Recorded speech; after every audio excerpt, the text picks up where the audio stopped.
ਬਿਸਮਿल्लाहिर्रहमानिर्रहीम अस्सलामुअलैकुम या ली हक हैदर। उम्मीद करना ਤੁਸੀਂ ਸਾਰੇ ਭਰਾ ਠੀਕ ਹੋਵੇ ਤੇ ਅੱਲਾਹ ਤਾਲਾ ਤੁਹਾਨੂੰ ਸਾਰਿਆਂ ਨੂੰ ਠੀਕ ਰੱਖੇ ਜੀ।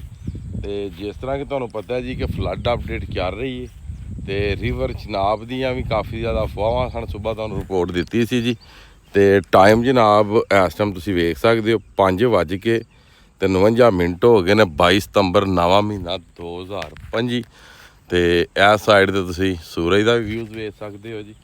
ਤੇ ਰਿਪੋਰਟ ਦਿਆਂ ਦੇ ਸਭ ਨੂੰ ਪਹਿਲਾਂ ਦਰਿਆ ਸਤਲੁਜ ਦੀ, ਜਿਹਦੇ ਵਿੱਚ ਸਭ ਨੂੰ ਜ਼ਿਆਦਾ ਇਸ ਟਾਈਮ ਮਸਲਾ ਬਣਿਆ ਬਕਾਇਆ ਸਾਡੇ ਵਾਲਾ ਦਰਿਆ ਵੇਖ ਲਓ। ਇੱਥੇ ਸਵੇਰ ਪਾਣੀ ਸੀ ਜਿਹੜਾ ਥੋੜਾ ਜਿਹਾ ਚੜਿਆ ਸੀ, ਠੀਕ ਹੈ ਇਸ ਜਗ੍ਹਾ ਤੇ ਹੁਣ ਇਹ ਸਾਰਾ ਵੇਖ ਲਓ, ਇਹ ਰੇਤ ਜਿਹੜੀ ਹੈ ਇਸ ਟਾਈਮ ਇੱਥੇ ਪੈ ਚੁੱਕੀ ਹੈ।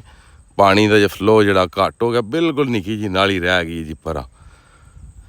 ਤੇ ਤੁਹਾਨੂੰ ਦਰਿਆ ਚਨਾਬ ਦੀ, ਰਿਵਰ ਰਾਵੀ ਦੀ, ਰਿਵਰ ਸਤਲੁਜ, ਜੇਹਲਮ ਤੇ ਇੰਦਸ ਰਿਵਰ ਦੇ ਮੁਕੰਮਲ ਦਰਿਆਵਾਂ ਦੀ ਜਿਹੜੀ ਤੁਹਾਨੂੰ ਇਹ ਇਨਸ਼ਾ ਤਾਲਾ ਰਿਪੋਰਟ ਦਿੱਤੀ ਜਾਏਗੀ। ਤੇ ਸਭ ਨੂੰ ਪਹਿਲਾਂ ਜਨਾਬ ਗੰਡਾ ਸਿੰਘ ਦੀ ਰਿਪੋਰਟ ਤੁਹਾਡੇ ਨਾਲ ਸ਼ੇਅਰ ਕੀਤੀ ਜਾਏਗੀ।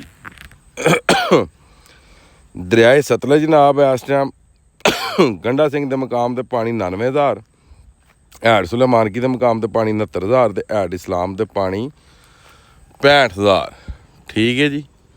ਉਸ ਤੋਂ ਬਾਅਦ ਰਿਵਰ ਰਾਵੀ ਜਸਟਰ ਦੇ ਮੁਕਾਮ ਤੇ ਪਾਣੀ 6,610, ਸ਼ਦਰਾ ਦੇ ਮੁਕਾਮ ਤੇ ਪਾਣੀ 6,913।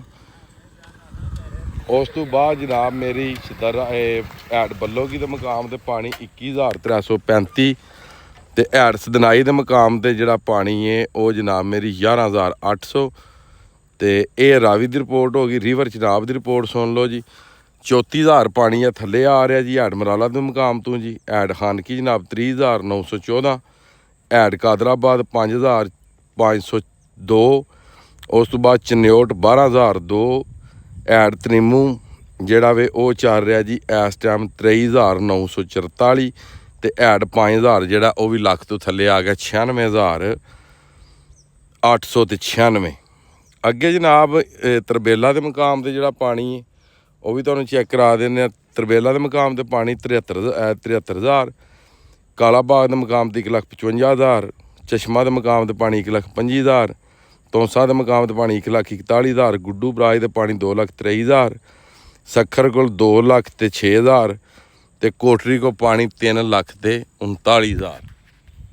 ਇਹ ਨਾ ਪੂਰੇ ਪਾਕਿਸਤਾਨ ਦੇ ਦਰਿਆਵਾਂ ਦੀ ਅਪਡੇਟ ਸੀ ਜਿਹੜੀ ਕਿ ਤੁਹਾਨੂੰ ਦੇ ਦਿੱਤੀ ਹੈ, ਠੀਕ ਹੈ ਜੀ। ਤੇ ਹੈਡ ਤਰੀਮੂ ਤੋਂ ਲੱਗ ਕੇ ਤੇ ਪਾਈਨਾ ਤੱਕ ਜਿਹੜੇ ਬੰਦੇ ਨੇ ਉਹ ਵੀ ਦਰਿਆਵਾਂ ਤੇ ਆ ਸਕਦੇ ਨੇ। ਹੁਣ ਜਿਹੜੇ ਇਲਾਕਿਆਂ ਦੇ ਵਿੱਚੋਂ ਪਾਣੀ ਜਿਹੜਾ ਕਿ ਥੱਲੇ ਆ ਗਏ ਆ ਜਾਂ ਕਿ ਪਾਣੀ ਲੈ ਗਏ ਆ, ਉਸ ਤੋਂ ਬਾਅਦ ਹੈਡ ਪਾਈਨਾ ਤੋਂ ਲੱਗ ਕੇ ਤੇ ਕੋਟਰੀ ਤੱਕ ਦੇ ਜਿਹੜੇ ਬੰਦੇ ਨੇ ਉਹ ਪਾਣੀ ਦੀ ਜ਼ਦ ਵਿੱਚ ਨੇ। ਤੇ ਗੰਡਾ ਸਿੰਘ ਤੋਂ ਲੱਗ ਕੇ ਤੇ ਪਾਈਨਾ ਤੱਕ ਜਿਹੜੇ ਬੰਦੇ ਨੇ ਉਹ ਵੀ ਜਨਾਬ ਮੇਰੀ ਪਾਣੀ ਦੀ ਜ਼ਦ ਦੇ ਵਿੱਚ ਨੇ, ਠੀਕ ਹੈ। ਤੇ ਬਾਕੀ ਰਿਵਰ ਚਨਾਬ ਦੀਆਂ ਸਾਰੀਆਂ ਫੇਕ ਖਬਰਾਂ ਨੇ। ਰਿਵਰ ਚਨਾਬ ਦੀ ਖਬਰ ਤੇ ਤੁਸੀਂ ਨਹੀਂ ਜਾਣਾ ਜਨਾਬ।